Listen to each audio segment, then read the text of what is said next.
কাউকে খুন করতে পারে না, চুরি করতে পারে না, ডাকাতি করতে পারে না, ঠিক কিনা বলেন? এই জন্য হক্কানি পীর মাশায়েখ পীর আউলিয়ারা জিকিরের সবক দেয়, আর জিকিরের মাধ্যমে কলব পরিষ্কার হয়।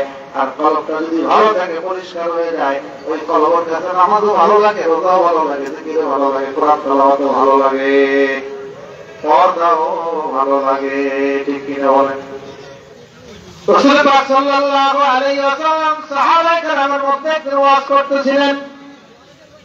আল্লাহ নবী ওয়াজ করতেন, এটা ওয়াজ শিখিয়ে জায়গায় আল্লাহ নবী ওয়াজ করেছেন। ওয়াজের মধ্যে বলতেছিলেন,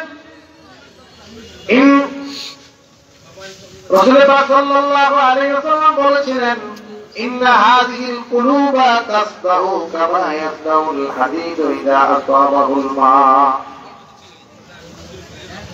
লোহার দাও, খন্তা, কুড়াল, কোদাল, ছুরি, তাতে যদি পানি লাগে আর যদি পরিষ্কার করে রাখা না হয়, তাহলে পানি থাকা, পানি লাগার কারণে এক সময় মরে যাবে, জং ধরে।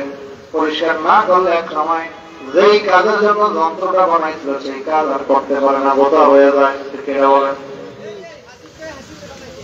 আল্লাহ নবী বলেন, এইভাবে গুনাহ করতে করতে মানুষের কলব যেই কাজের জন্য তৈরি করা হয়েছে সেই কাজ করতে পারে না, নষ্ট হয়ে যায়। বলবেন কোন কাজের জন্য তৈরি করা হয়েছে?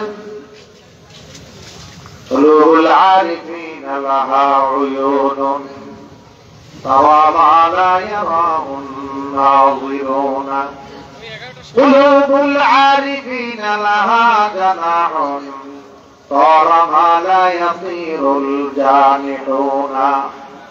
এই কলব দ্বারা এমন কিছু দেখা যায় যেটা সাধারণ চক্ষু দ্বারা দেখা যায় না। সুবহানাল্লাহ বলেন।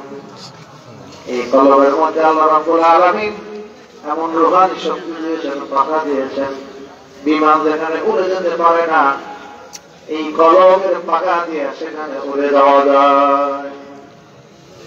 আমাদের গ্রামের কথা আমার আব্বা বলেছিলেন, গত বছর এই এপ্রিল মাসে আব্বা ইন্তেকাল করেছেন।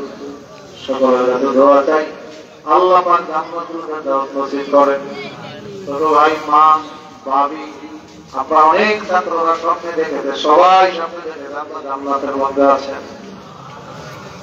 বড় ভাইয়ের স্ত্রী জিজ্ঞেস করেন, আব্বা আপনি জান্নাতের মধ্যে কি করেন?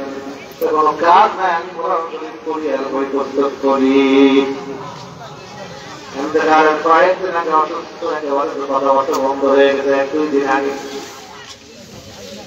ইন্তেকালের ঠিক আগ মুহূর্তে মা আব্বার হাতে একটা তসবি ধরাইয়া দিলেন।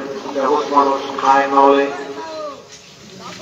চোখে বলতে পারে না, কথাও শুনতে পারে না, কইতেও পারে না। তসবিটা হাতে দেওয়ার সাথে সাথে এইভাবে টানা শুরু করলেন।